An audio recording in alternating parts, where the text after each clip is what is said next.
Mind-blowing psychological triggers to increase sales of your retail shop. Forget about doing the same stuff over and over again to get mediocre results. If you want to increase your sales, you're in the right place. Let's get straight to the tricks on boosting sales in your retail shop. For an online store, watch our recommendation video at the end of this video. 4. Get buyers to like you. Imagine you're ordering a drink at 2 different bars. At the first, the bartender barely makes eye contact and gives you your change back on the counter instead of in your hand. At the second, the bartender smiles, chats to you a bit, and gives you your change in your hand. Which bar do you think you'd return to? You obviously can't smile in person at your buyers, but you can do other things to warm yourself up to them. Things like relate something personal about yourself. Create a brand design that relates to your audience. Put a fun, personal twist on your About Us section. Throw in a happy picture of yourself, if you feel comfortable doing that. Photograph real people using your products to make your items more relatable. Include social media links to each product so people can check out what others have said about it, builds trust.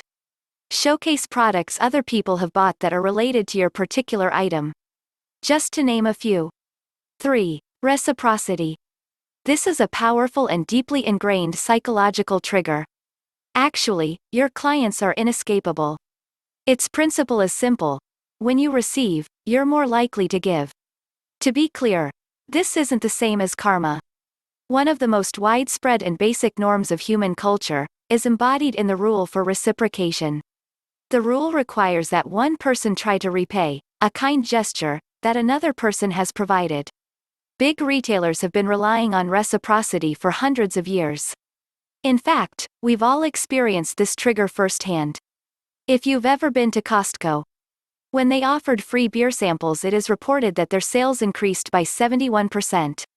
Imagine that. If you could implement it, it could potentially increase your revenue by up to 50%. Not only that, but also gain you some lifetime customers, if your product satisfies a recurring need. Now that we have covered how to increase sales offline, with the example of Costco. So how do you trigger reciprocity online? The most common way is through what are often called lead magnets, or carrot content offers.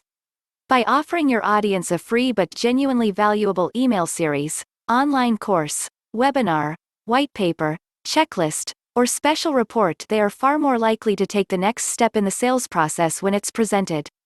Dropbox is perhaps the most famous example of this tactic. From 50 million users in 2010, Dropbox has grown to well over 300 million. Simply, by giving new users 2 gigabytes of free space and then offering paid plans that start at $9.99 per month. In 2011, it was reported that only 4% of Dropbox users were paid subscribers, which can sound small, but that percentage translates into upwards of $1.18 billion in annual revenue. While Dropbox is clearly a breakout success, this principle holds true across other companies in the SaaS industry. As Groove discovered, in their 2013 SaaS Small Business Conversion Survey, the conversion rate of visitor to trial to customer far outpaced the alternative of visitor straight to customer. 2. Scarcity. The harder it is to get something, the more we want it. In a nutshell, that's scarcity. In business terms, scarcity is the fundamental economic problem of having unlimited human wants in a world of limited resources. It states that society has insufficient productive resources to fulfill all human wants and needs. What drives scarcity is fear. As humans, we're more motivated by the fear of losing than by the desire of gaining. This trigger drives consumer behavior and is even responsible for our addictive love for social media. The best example of the power of scarcity is the relationship between gun control and gun sales in America. Reports from USA Today indicates that renewed calls for more restrictive gun laws, following a succession of fatal shootings in the United States, immediately appear to be generating a boost for the gun industry. Why? Because we want what we can't have. The tricky question here is, how can you create scarcity without waiting for the hand of fate to swing your way? Take Supreme for instance. Simply by producing a limited amount of seasonal products, such as the Supreme Brick and Supreme Oreos. This drives sales season after season. Also, infomercial giant QVC, hotel and airfare, and even Amazon all employ scarcity similarly by displaying quantity countdowns. This could include a pop-up notification such as, "Only 12 left in stock," and other way, just to name a few. Free trials, in addition to generating reciprocity, also play on loss aversion and therefore scarcity. As mentioned above, offering a free trial allows customers to see and experience the product or service firsthand. When they become attached to it, they're more likely to pay for the use of the product or service at the end of the trial, because they don't want to lose what they've already gained. The easiest and most powerful form of scarcity online currently comes in the form of what Content Marketing Institute recently called painful buttons. These are basically opt-out or close window copy that appear on pop-ups.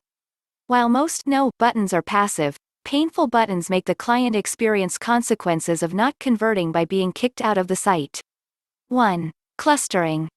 This is a powerful psychological analytic that is essential to converting visitors into buyers. Like the name implies, it involves grouping similar things together in order to take advantage of our limited short-term memory.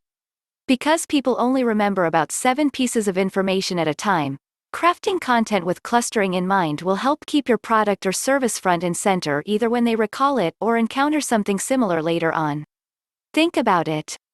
If you make a grocery list of random items, you're going to have a hard time remembering the list. What solution can you do to solve this? You likely organize it by department or food type, such as dairy, produce, meat, and non-food items. This approach helps you remember more about the actual list contents. Offline, at your local retail store, have you ever noticed that different companies offering similar service or product are usually a stone throw away distance from each other? Say, you may find 2 banks side by side, of each other. Or a restaurant next to another. An Apple store opposite an Android outlet, just to name a few. Check out above video to know why this happens and how it increases sale. All this and more information in our Layout for Retail Store video. Online, this translates into grouping your copy with similar topics together. Use headings, bulleted and numbered lists, indentations, and background changes to make your content easy to scan. This approach increases retention and recall. It also increases conversions rate of your sales. One way to know if you've got a clustering issue is to test your page success with eye tracking. Lastly, the principle of clustering also impacts your pricing structures. It has long been recognized that presenting tiered prices in the form of high, medium, and low will automatically draw customers who would have otherwise selected the lowest cost to the medium offer, while allowing those who want premium options to select the highest. Tiered pricing relies on clustering to make comparisons easy and choices clear.